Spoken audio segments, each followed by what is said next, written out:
Here we go. Next to you guys. Let's do it. Hi, this is E for Be Kinetic TV for the Be Kinetic Foundation, and we are now in Rovinj, Croatia, with an old group of friends from the old Florida region and one of the most famous dancers in the world, Island Touch team, Ataca and Alemana. How are you guys doing? Doing great. Doing awesome. You guys are doing phenomenal. It looks like things have definitely changed in a very good way for both of you guys and for the entire team, including Tigre, about just all the big things happening for you guys. It's moved on from a nice little studio you had in Tampa, which I'm very proud of being part of. To the days that I was so proud to be part of the team that I wore the shirt up Mount Kilimanjaro. Yeah, that's great. And to know that you guys are doing some good work, not just spreading bachata love, and obviously the passion you guys have for dance, but also helping people out there. Sure. Tell me about that. It looks like you guys are doing some stuff now with regards to charitable foundations. Yeah, we have an event now in the Dominican Republic. It's really our pride and joy. It's called Bachata. It's our second year. This year was our second year doing it. It's been a complete success. It's a music and dance festival, so our focus with this festival is really to provide live entertainment, live bands. We do 9 live bands throughout the whole weekend. We bring international artists and stuff. So we really try to provide that atmosphere of you get to see live Dominican, traditional bands and different art, just to really push bachata. And through that event, our good friend from Tampa, her name's Liana Fuente. She is the granddaughter to Arturo Fuente, the famous cigars. Yeah. So they have a foundation in El Bonao, in Santiago, where bachata was born. And it's a charitable foundation for kids seeking education and health. So they have their own hospital, they have all their schooling, everything. So that started with the connection with her. As far as us, the first time we had the festival, we went over there, had a nice day with the kids, and that's when we realized that the kids need to be a huge part of Bachata. So 50% of all of our proceeds go to that charitable foundation. That's pretty amazing. That's pretty great stuff. Obviously, you know that I'm Filipino, and you do have a pretty big following in the Philippines, despite not knowing about it. And in Asia in general, I know you guys love the cheese type situations. We do some of the same things as well in the Philippines.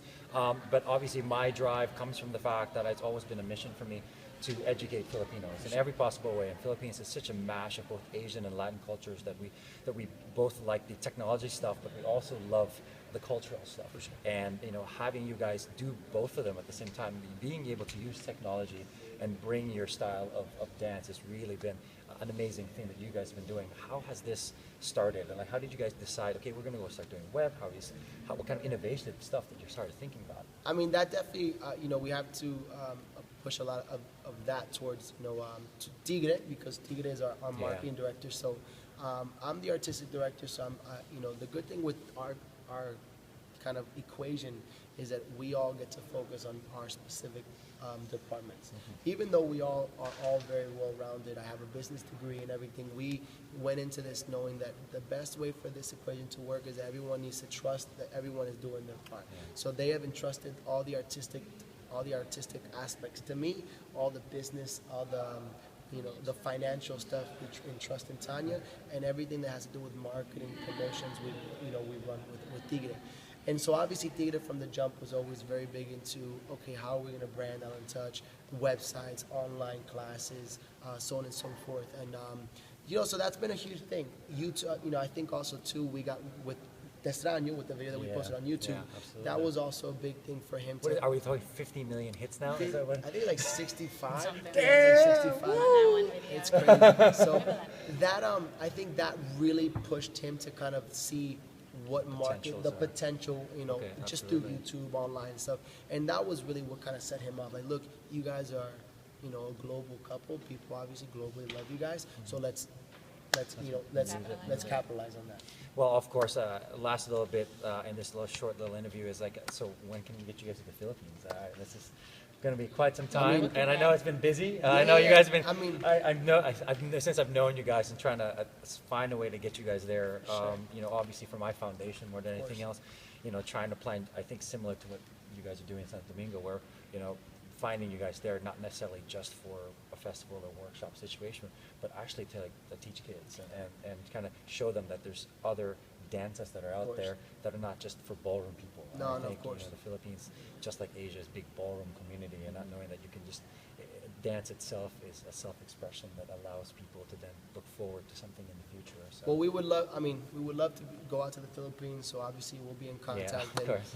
Especially because it's something that has to do with the kids in a foundation. I mean, that's always been a really big thing for us, just from the beginning. Tanya's worked with kids ever since she started dancing. So that from the jump of Island Touch, our goal was always to work with kids. It just so happened that we were fortunate to meet Liana, and they had their own foundation, and it was in the DR. It was like it was a perfect. It was perfect. So definitely, I would love to set something up. We'll talk, and we'll organize something in the Philippines. And last little bit, any message out there to everyone that listens out on inspiration of how you guys, of maybe some sort of inspirational phrase or thing that you guys have with that, or a little message out there. What do you think that for people to find themselves to be maybe like you guys at some point in time? I think one thing that's really worked really well for us is just understand that dance is a beautiful thing, and anybody can make a living off of dance.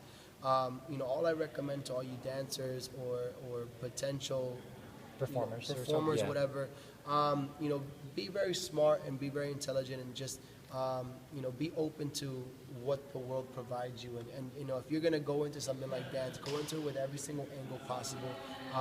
Obviously, from a dance perspective, learn anything and everything you possibly can. And from a business perspective, always secure your future. Don't live in the moment. Always think of the future and how you're going to prepare yourself and how you're going to provide for your families and stuff. And that's why anything from online and stuff like that, just get into whatever you can. You got one life to live, make it happen. So where we're at now is we want to do everything. We want to have events, we want online classes, we want teams all over the world. I mean, so don't limit yourself. Don't just go in and dance, but expand and just do everything that has to do with dance, music, and love. I mean, clearly, passion is stated from two of the most famous couples in the world of performance art. Honored to be one of their friends from a long time ago. So this is E with the Be Kinetic Foundation's Be Kinetic TV, and hope you guys are listening in and see this guy travel the world just like they do. Peace.